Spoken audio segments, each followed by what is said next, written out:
नमस्कार दोस्तों। हमारे चैनल में आप सभी का स्वागत है। काव्या अपनी सास की बहुत सेवा करती थी, लेकिन उसके बाद भी उसकी सास बेटे को फोन करके कहती कि मुझे किसी आश्रम में छोड़ाओ या अपने पास बुलवा लो। तुम्हारी पत्नी तो मुझे खाना नहीं देती और मुझसे भीख मंगवाती है। यह सुनकर काव्या हक्का बक्का रह गई कि माँ जी कैसी बातें कर रही हैं। तो पति ने गुस्से में आकर काव्या को तलाक का नोटिस भिजवा दिया और माँ को बाहर ले गया।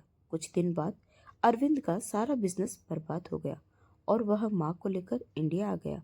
और जब काव्या को पता चला तो वह अरविंद के घर गई और उसे एक बॉक्स पकड़ा दिया। सास वह बॉक्स देखकर दंग रह गई, क्योंकि इसमें तो काव्या की आंखें नींद से बोझल हो रही थी। सारा दिन उसकी सास उसे एक मिनट बैठने नहीं देती थी। सुबह से लेकर रात तक वह घर के कामकाज कर करके इतनी थक चुकी होती कि उसका बस दिल चाहता था कि किसी तरह वह अपने बिस्तर पर लेटे और सो जाए। मगर उसकी सास मक्कारी से मुस्कुराते हुए उसे अपने पास बिठाए रखती थी और कहती थी, हाय हाय, पैरों में बड़ा दर्द है, जरा सही से दबा। मेरे बेटे की कमाई खा खा कर मोटी ताजी होती जा रही है और उसकी माँ की सेवा तुमसे नहीं होती। काव्या की सास ने ताना मारा तो वह बेचारी एक बार फिर तेजी से उसके पैर दबाने लगी। कभी वह कहती, मेरे लिए दूध ले आओ। काव्या दूध का गिलास लेकर आती तो कहती, गर्म क्यों लाई हो, मुझे तो ठंडा चाहिए था। काव्या दूध वापस ले जाती और फिर ठंडा दूध ले आती। कभी कहती, मेरे सिर में तेल की मालिश कर दो। काव्या उनकी कोई बात नहीं टालती थी। वह जो कहती, जैसा कहती वैसा ही करती रहती थी। यह और बात थी कि सुबह से लेकर रात तक निर्मला देवी उसे जानवरों की तरह काम करवाती थी। नींद के झोंकों में काव्या उस समय चौंक गई जब उसे अपने सास की आवाज़ सुनाई दी। वह फोन पर किसी से बात कर रही थी और कह रही थी, हाय बेटा, मैं बड़ी दुखी हूँ। मैं तुझे क्या बताऊं, अपनी पत्नी के सहारे मुझे छोड़कर खुद वहां दुबई जाकर बैठ गया है। वह सारा दिन पलंग तोड़ती रहती है और घर के कामकाज मुझ बुढ़िया से करवाती है। फिर भी उसे चैन नहीं मिलता। मुझे भीख मांगने के लिए सड़कों पर छोड़ आती है और कहती है अरविंद के भेजे हुए पैसों से उसका गुजारा नहीं होता। खाने पीने के लिए मुझे कुछ नहीं देती और अगर मैं खाना मांगू तो कहती है कि अगर भीख नहीं मांगी तो खाना नहीं मिलेगा। यह सुनकर काव्या हक्का बक्का रह गई, क्योंकि अरविंद तो उसके पति का नाम था। उसका मतलब था कि निर्मला देवी उसके पति से बातें कर रही थी। काव्या कुछ बोलना चाहती थी, लेकिन निर्मला देवी फोन कान से लगाए अपने बेटे के कान भरती जा रही थी। दूसरी ओर दुबई में बैठा अरविंद गुस्से में आग बबूला हो रहा था और चिल्लाकर कह रहा था कि काव्या की इतनी हिम्मत कि वह मेरी माँ से सड़कों पर भीख मंगवाए। मैं यहाँ परदेश में किस लिए बैठा हूँ? तुम्हारे लोगों के लिए कमाई करने के लिए ही तो परदेश काट रहा हूँ। जब मेरी माँ को उस औरत ने आराम नहीं दिया तो मुझे उस जैसी घटिया औरत की कोई जरूरत नहीं। निर्मला देवी मुस्कुरा दी, क्योंकि कई दिनों से वह अपने बेटे के कान भरने की कोशिश कर रही थी और आज सफल हुई थी। उन्होंने जल्दी से फोन काव्या की ओर बढ़ाया और कहा, ये ले, अरविंद तुमसे बात करना चाहता है। काव्या ने कांपते हुए फोन कान से लगा लिया। अरविंद गुस्से में था और वह अपनी सफाई देने की कोशिश करने लगी, लेकिन दूसरी ओर अरविंद आपे से बाहर आ चुका था और चिल्लाकर कह रहा था कि आखिर तेरी हिम्मत कैसे हुई कि तू मेरी माँ को भीख मांगने के लिए मजबूर करे। वह बेचारी मुझसे कह रही है कि मैं उन्हें ओल्ड होम में छोड़ दूं, जहाँ लावारिस लोग अपनी जिंदगी के आखिरी दिन गुजारते हैं, और यह सब कुछ तेरे कारण है। निकल जा मेरे घर से, अभी इसी वक्त मैं तुझे डाइवोर्स दे दूंगा। अरविंद की यह बात सुनकर काव्या के हाथों से फोन छूटकर नीचे गिर गया। वह हक्का बक्का कभी अपनी सास की शक्ल देखती और कभी फोन की ओर। उसकी सास खुशी के मारे उछल पड़ी, क्योंकि उसे विश्वास नहीं था कि बेटा इस हद तक उसका दिल खुश कर देगा। काव्या फूट फूट कर रोने लगी तो सास बोली, चल उठ, अब निकल मेरे घर से। तेरा मनहूस साया आखिरकार मेरे बेटे की जिंदगी से निकल ही गया। अब मैं उसकी दूसरी शादी करवाऊंगी और तुझसे भी ज्यादा सुंदर लड़की लाऊंगी। तू अपना बोरिया बिस्तर बांध और अपने गरीब माँ बाप के घर जाकर बैठ। सास की बात सुनकर काव्या खामोशी से उठ गई, क्योंकि वह जानती थी कि अगर वह न उठी तो सास धक्के मारकर घर से बाहर निकाल देगी। काव्या के माता पिता बहुत गरीब थे और उसका सिर्फ एक ही भाई था, जो मजदूरी करके अपना और माँ बाप का पेट पालता था। काव्या जानती थी कि अगर वह उनके घर जाएगी तो उनके ऊपर बोझ बन जाएगी, लेकिन जाना मजबूरी था क्योंकि अब वह अपने ससुराल में नहीं रह सकती थी। वह खामोशी से पैकिंग करके घर से बाहर निकलने लगी। तभी निर्मला देवी ने आवाज़ दी, काव्या, जाते जाते मेरा बिस्तर तो बनाती जा। मेरे बूढ़े हाथों में अब इतनी जान नहीं कि ये सब काम करो। काव्या ने पलटकर नफरत भरी नज़र अपनी सास पर डाली। बिस्तर तो उसने नहीं बनाया, लेकिन वह पलटकर अंदर कमरे में चली गई। कुछ देर तक वह खटर पटर करती रही और जब बाहर निकली तो उसके हाथ में लकड़ी का एक चौकोर डिब्बा था। सास उसे देखकर चौंकी और बोली, मेरे बेटे का सामान कहाँ लेकर जा रही है? कल मुही, इसमें जरूर गहने छुपाए होंगे। लेकिन जोड़ों के दर्द के कारण वह उठकर काव्या के पीछे नहीं आ सकी और काव्या ने जल्दी से अपना सामान समेट लिया और घर से बाहर निकल गई। निर्मला देवी को थोड़ी घबराहट तो हुई क्योंकि घर के कामकाज उनसे होते नहीं थे। सारा दिन काव्या ही उनकी सेवा किया करती थी। उसकी थकी आंखों में नींद से ज्यादा बेबसी झलकती थी और फिर भी वह बिना शिकायत सब कुछ करती रहती थी। लेकिन काव्या की शक्ल वह सहन नहीं कर सकती थी। जब भी उनका बेटा दुबई से फोन करके काव्या का हालचाल पूछता तो ईर्ष्या की एक तेज लहर निर्मला देवी के अंदर झांकती और उन्हें लगता जैसे काव्या ने उनका बेटा छीन लिया हो। इसी ईर्ष्या के कारण आज उन्होंने काव्या का घर तुड़वा दिया था। जैसे तैसे काम तो कर लूंगी, लेकिन इस कलमोही को दोबारा इस घर में नहीं आने दूंगी, निर्मला देवी ने सोचा। मगर यह उनकी भूल थी क्योंकि काव्या उन्हें चारपाई पर बैठे बैठे खाना दिया करती थी और वही उनके हाथ पांव धुला करती थी। कई बार अपने हिस्से की रोटी छोड़कर उनकी थाली भर देती थी। लेकिन अब उन्हें सारा दिन घर में मारा मारा फिरकर अपने काम करने पड़ते तो उनके होश ठिकाने आ गए और उन्हें एहसास हुआ कि जिस औरत को उन्होंने अपमानित किया वही उनके जीवन की सबसे बड़ी सुविधा थी। उन्होंने 2 दिन बाद ही अपने बेटे अरविंद को फोन किया और कहा, वह कल मोही मुझे इस घर में छोड़कर तेरे घर पर लात मारकर चली गई है। अब बताइए तेरी बूढ़ी माँ कहाँ जाएगी? मैं अकेली इस बड़े से घर में नहीं रह सकती, ना ही मुझसे घर के काम होते हैं। मुझे अपने साथ ले जा। माँ की बात पर अरविंद सोच में पड़ गया क्योंकि वह माँ को मना भी नहीं कर सकता था। उसे अपनी माँ से बहुत प्यार था और माँ की खातिर ही तो उसने अपनी अच्छी भली पत्नी को डाइवोर्स का नोटिस भिजवा दिया था। दुबई में उसका अच्छा खासा चलता हुआ कारोबार था। कई स्टोर्स थे जिसका वह मालिक था। उसे अपने रुतबे पर घमंड भी था। उसने अगले दिन ही माँ को लेने के लिए इंडिया पहुंचने का फैसला कर लिया। निर्मला देवी को विश्वास नहीं हुआ कि उसकी जिंदगी इतनी बदल सकती है। उसने फोन करके काव्य को जलाने के लिए बताया, देख अरविंद तुझे तो कभी दुबई लेकर नहीं गया, लेकिन मेरे एक फोन पर भागा भागा आया है। मुझे दुबई ले जाने तू सड़ती रहे इसी गरीबी भरे इस घर में। मैं और अरविंद तो अब दुबई में मौज करेंगे, वहां मैं उसकी दूसरी शादी कराऊंगी। काव्या अपनी सास की बातें सुनकर तड़प कर रह गई। उसका दिल चीख रहा था, लेकिन वर्षों की चुप्पी ने उसके होठ सी दिए थे। वह कुछ कह भी नहीं सकती थी और ना ही कुछ कर सकती थी। अरविंद निर्मला देवी को अपने साथ ले गया। वहां उसकी शान और ठाठ देखकर निर्मला देवी की आंखें हैरत के मारे खुली की खुली रह गई। वह अरविंद की बड़ी सी गाड़ी में गुम थी। उसे अपने भाग्य पर विश्वास ही नहीं आता, लेकिन यह ठाठ बाट बस कुछ ही दिनों की कहानी थी। निर्मला देवी को दुबई आए अभी 1 महीना ही गुजरा था कि एक दिन अरविंद घबराया हुआ घर आया और बोला, माँ, मेरे स्टोर्स के खिलाफ किसी ने कानूनी कार्रवाई की है क्योंकि मैं यहाँ का नागरिक नहीं हूँ, इसीलिए मैं इन लोगों से नहीं लड़ सकता। यूँ लगता है कि सारा कारोबार हाथ से निकल जाएगा। अरविंद की बात पर निर्मला देवी हक्का बक्का रह गई। वह तो दौलत और ऐशो आराम के बिना रह ही नहीं सकती थी। अरविंद ने अपने कारोबार को बचाने और संभालने की बहुत कोशिश की, लेकिन वह अपने स्टोर्स में गैर कानूनी चीजें बेच रहा था। दुबई की सरकार सख्त थी और जैसे ही अरविंद की हरकतों का पता चला, उन्होंने सारे के सारे स्टोर सील कर दिए। अरविंद के कुछ बड़े लोगों से संपर्क थे जिनके कारण उसे जेल नहीं हुई, लेकिन अब वह बिल्कुल खाली हो चुका था। जेब में एक फूटी कौड़ी भी नहीं थी। जेल न जाना पड़े इसीलिए उसने जितनी जमा पूंजी थी वह सारी की सारी वकील और पुलिस को खिला दी। एक घर था जिसे बेचकर उसने अपने बहुत से काम निपटाए, लेकिन अब वह दुबई में नहीं रह सकता था, क्योंकि वहां रहना खतरे से खाली नहीं था। हर दूसरे दिन पुलिस उसके घर आ धमकती।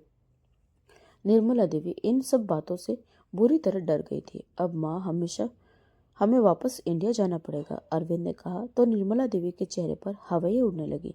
लेकिन बेटा, वहां जाकर तू करेगा क्या? छोटा सा मकान है वहां, यह ऐशो आराम तो नहीं मिलेगा, निर्मला देवी ने कहा। मगर अरविंद अब और कुछ नहीं कर सकता था, इसलिए सब कुछ समेटकर अगले ही दिन वापस इंडिया पहुंच गया। दूसरी ओर काव्या ससुराल से निकलकर रोती तड़पती माता पिता के घर पहुंची तो उसकी माँ उसे देखकर दंग रह गई। सब लोग तो तेरे भाग्य पर गर्व करते थे काव्या, कि तेरा पति दुबई में रहता है और इतना रुपए वहां से भेजता है। सिर्फ एक सास के होते हुए आखिर तुझे क्या परेशानी हो गई कि तू रोती हुई माँ के घर आ गई? उन्होंने हैरत से पूछा तो काव्या फूट फूट कर रोने लगी। वह घर अब मेरा नहीं रहा माँ। मैंने दिन रात अपनी सास की सेवा की, इसके बाद भी उन्होंने यही कहा कि मैं उन्हें बहुत दुख देती हूँ। मैं उनकी सेवा नहीं करती, वह भूखी प्यासी दिन रात पड़ी रहती है। यहाँ तक कहा कि मैं सड़कों पर उनसे भीख भी मंगवाती हूँ। अरविंद ने यह सब सुनकर मुझे घर से निकाल दिया और डाइवोर्स का नोटिस भी भेज दिया है। काव्या की बात पर उसकी बूढ़ी माँ दिल थाम कर रह गई थी। जवान बेटी वापस मायके की चौखट पर आ बैठी थी। ऐसे में बूढ़े माता पिता के दिल को चैन किस तरह आता? शाम को बाप वापस आया तो काव्या ने उसे भी अपनी कहानी सुना दी। उसकी आंखें भी फटी की फटी रह गई। जो झुकी हुई कमर और झुक गई। घर में पहले ही परेशानी चल रही थी। सारे घर की जिम्मेदारी काव्या के एक भाई पर थी, जो पढ़ा लिखा न होने के कारण मजदूरी करके घर चलाता था, और काव्या की जिम्मेदारी भी कुछ कम नहीं थी। शाम के समय काव्या का भाई जतिन मजदूरी से वापस आया तो काव्या को आंगन में बैठा देखकर चौंक उठा। यह सब क्या है? काव्या तो कभी कभी रहने आती थी, लेकिन आज इतनी परेशान क्यों दिखाई दे रही है? उसने माँ से पूछा तो वह रो पड़ी। काव्या को उसके पति ने घर से निकाल दिया है, अब यह हमारे साथ ही रहेगी। यह एक नई परेशानी थी। जतिन थोड़े थोड़े पैसे जमा कर रहा था ताकि किसी तरह शादी का खर्च उठा सके, लेकिन अब जब जवान बहन की जिम्मेदारी ने उसे समझा दिया कि वह इतनी जल्दी अपनी इच्छा पूरी नहीं कर सकता, घर में खर्च बढ़ा तो पैसों की जरूरत भी बढ़ गई। जतिन के जमा पैसे धीरे धीरे खत्म होने लगे। कभी कभी वह घर वालों से उलझ भी पड़ता। जवान भाई को अपनी वजह से माँ बाप से झगड़ते देखकर काव्या की आंखों में आंसू आ जाते। वह बस जैसे तैसे अपने और अपने घर वालों के लिए कुछ करना चाहते थे। मोहल्ले वाले घर आते तो काव्या को वहां देखकर हैरान रह जाते। इतनी जवान और सुंदर लड़की को उसके पति ने तलाक क्यों दे दिया? जरूर कोई ना कोई बात तो ऐसी होगी, शायद चरित्र ही अच्छी ना हो। उसका पति तो दुबई में रहता है, हो सकता है इसने उसकी अनुपस्थिति में किसी लड़के के साथ नैन मटक्का कर लिया हो, और जब पति को पता चल गया हो तो वैसी औरतों को भला कहाँ रखते हैं। मोहल्ले की दो औरतें काव्या से मिलने के लिए आई थी, और जैसे ही काव्या उनके लिए चाय बनाने के लिए उठी, वे दोनों चुपके चुपके आपस में बातें करने लगी। काव्या का दिल लहूलुहान हो गया, क्योंकि जिन लोगों के सामने उसने कभी सिर उठाकर जीने की कोशिश की थी, वही आज उसके चरित्र के टुकड़े टुकड़े कर रहे थे। अरे, सुना है कि इसका पति अपनी बूढ़ी माँ को लेकर दुबई चला गया था, लेकिन वहां जाते ही उसका सारा कारोबार खत्म हो गया। आजकल वह वापस आ गया है। इस जैसी औरतें हर किसी को बर्बाद कर देती है। इतना नेक लड़का था, सिर्फ इसी के कारण अब उसके पास कुछ नहीं बचा। औरतें काव्या के बारे में कह रही थी, और किचन में चाय बनाते काव्या का दिल टुकड़े टुकड़े हो रहा था। उसे लगा जैसे हर शब्द उसके आत्मसम्मान पर चाकू की तरह चल रहा हो। इन्हीं औरतों से उसे पता चला कि अरविंद अपनी माँ निर्मला को लेकर दुबई से वापस आ गया है, और उसने पक्का इरादा कर लिया है कि वह वहीं कहीं ना कहीं नौकरी जरूर कर लेगी, क्योंकि अब उसे अपने पैरों पर खड़ा होना ही होगा। अरविंद दुबई से वापस तो आ गया था, लेकिन अब इस छोटे से मकान में उसका दिल नहीं लग रहा था।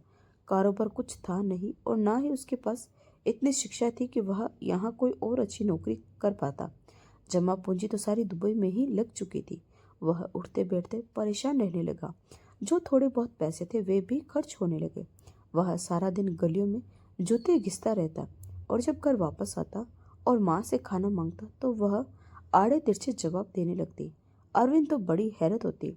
माँ, जब मैं दुबई में था तो तू कहती थी कि काव्या घर का कोई काम नहीं करती, खाना सारा तू बनाती है, घर के सारे काम तू ही करती है। लेकिन अब मैं देख रहा हूँ कि तुझे तो कोई काम करना आता ही नहीं। रोटी बनाना तो कब की भूल चुकी है और सब्जी कैसे बनती है इसका भी तुझे याद नहीं रहा। सारा दिन घर धूल मिट्टी से अटा रहता है, घर में आने का मन नहीं करता। इसका मतलब है कि तू सब कुछ झूठ बोला करती थी। अरविंद माँ पर बरस पड़ा तो निर्मला देवी शर्मिंदा होने के बजाय जोर जोर से चिल्लाने लगी। हाँ, तो ये सब तेरी गलती है। तुझे किसने कहा था कि तू उसे डाइवोर्स दे दे? अच्छी भली यहाँ रहती थी, काम काज करती थी। अब उस जैसी मुफ्त की नौकरानी हमें कहाँ मिलेगी? निर्मला की बात पर अरविंद गुस्से से आग बबूला हो गया। अचानक ही एक दिन वह चौंका और लपक कर कमरे के अंदर चला गया। माँ, यहाँ लकड़ी का एक डिब्बा पड़ा होता था। जाने से पहले मैं वह डिब्बा काव्या के हवाले करके गया था। वह डिब्बा कहाँ है? अरविंद ने कहा तो निर्मला चौंकी। उसे याद आया कि घर से जाते समय काव्या अंदर जाकर लकड़ी का एक डिब्बा उठा लाई थी। वह डिब्बा तो वह कल मुई अपने साथ ले गई। क्यों? उस डिब्बे में ऐसा क्या था? क्या कोई कीमती चीज थी जो तुम दोनों पति पत्नी ने मुझसे छुपा कर रखी थी? निर्मला देवी बरस पड़ी, लेकिन अरविंद बुरी तरह झुंझला गया। उसे तो यह भी नहीं पता था कि काव्या अब कहाँ रहती है। जहाँ उसके मायके वालों का पहले घर था, वह उसी दिन वहां लपक कर चला गया, लेकिन जाकर पता चला कि दरवाजे पर एक बड़ा सा ताला लटका हुआ था। काव्या के मायके वाले यह घर छोड़कर कहीं और जा चुके थे, क्योंकि वह लोग किराए के मकान में रहते थे और जब भी तंगी होती थी घर बदल देते थे। शायद इसी बार भी वही हुआ था।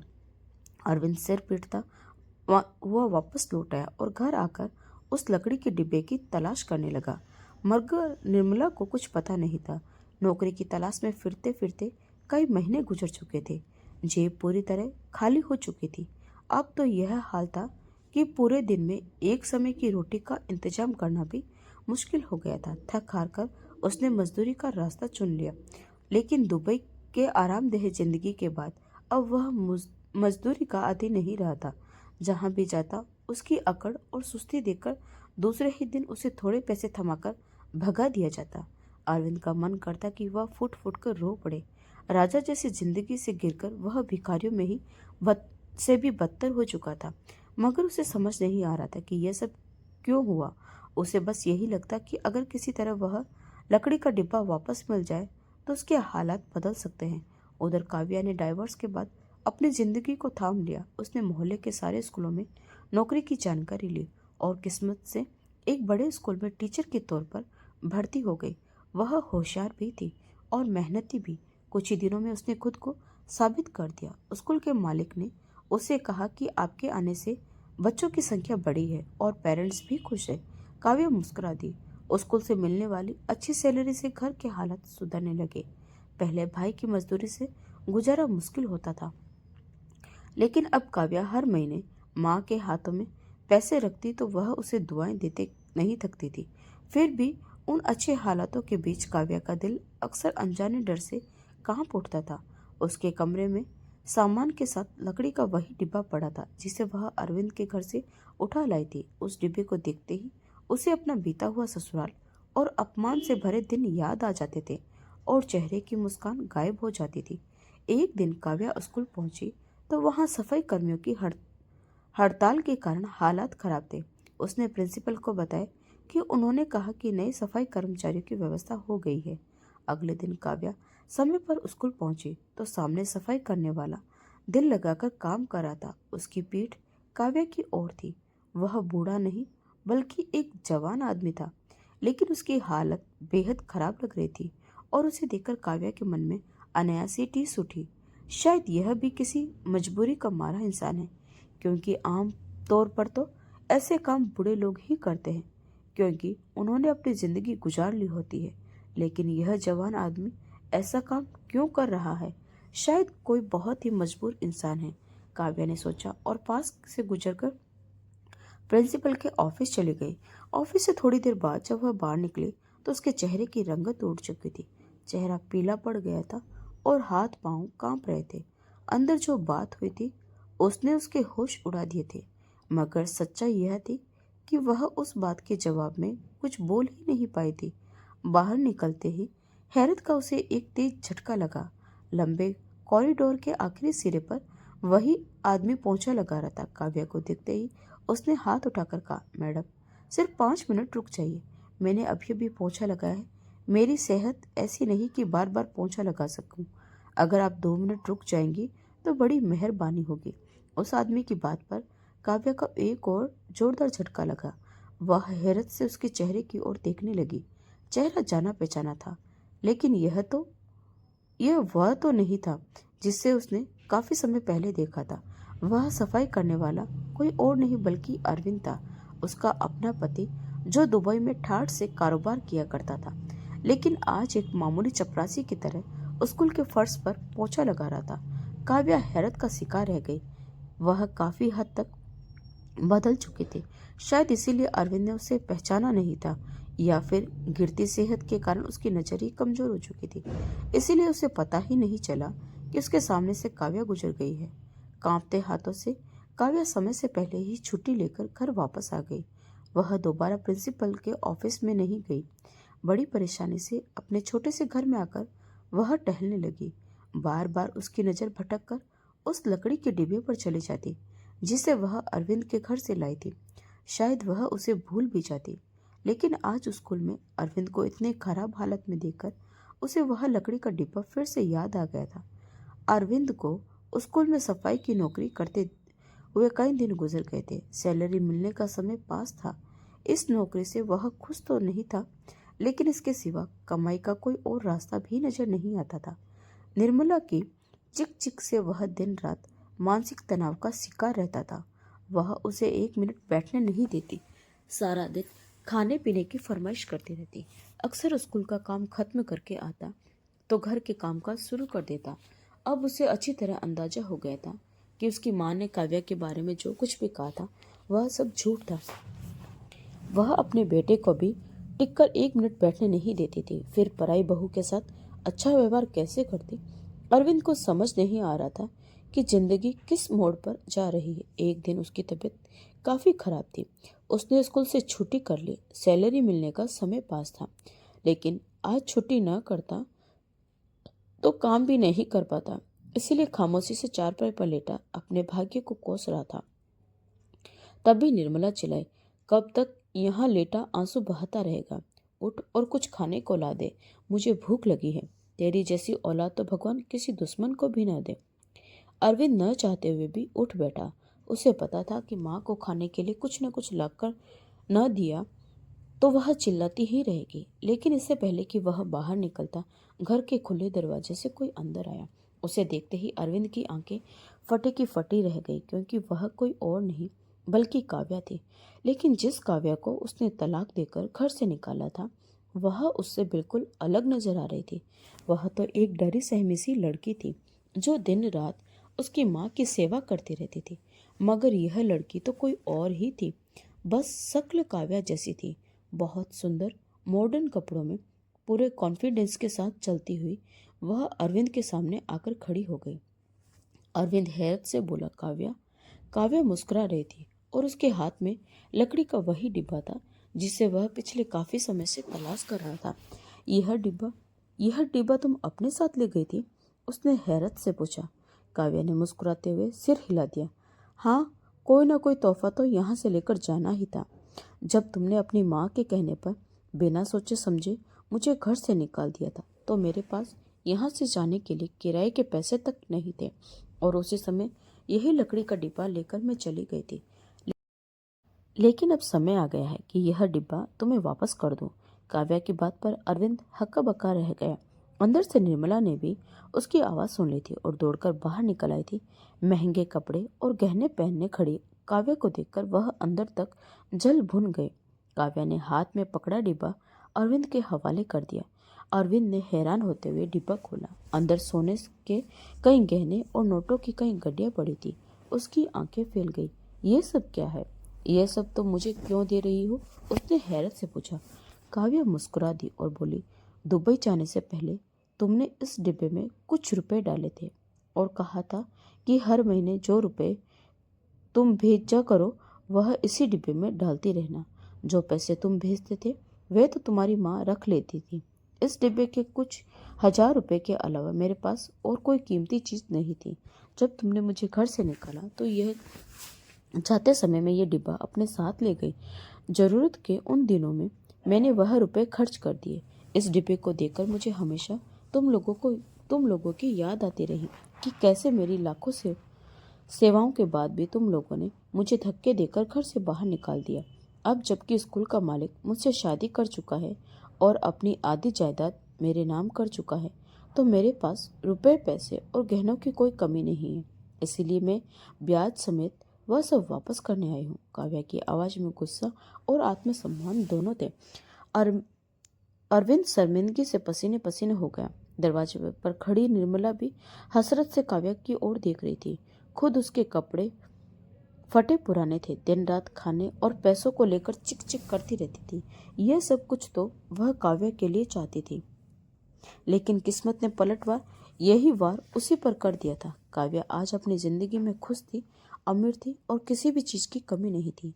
जबकि निर्मला और अरविंद, जिन्होंने उस पर अत्याचार किया था, किसी का मुंह दिखाने लायक नहीं बचे थे।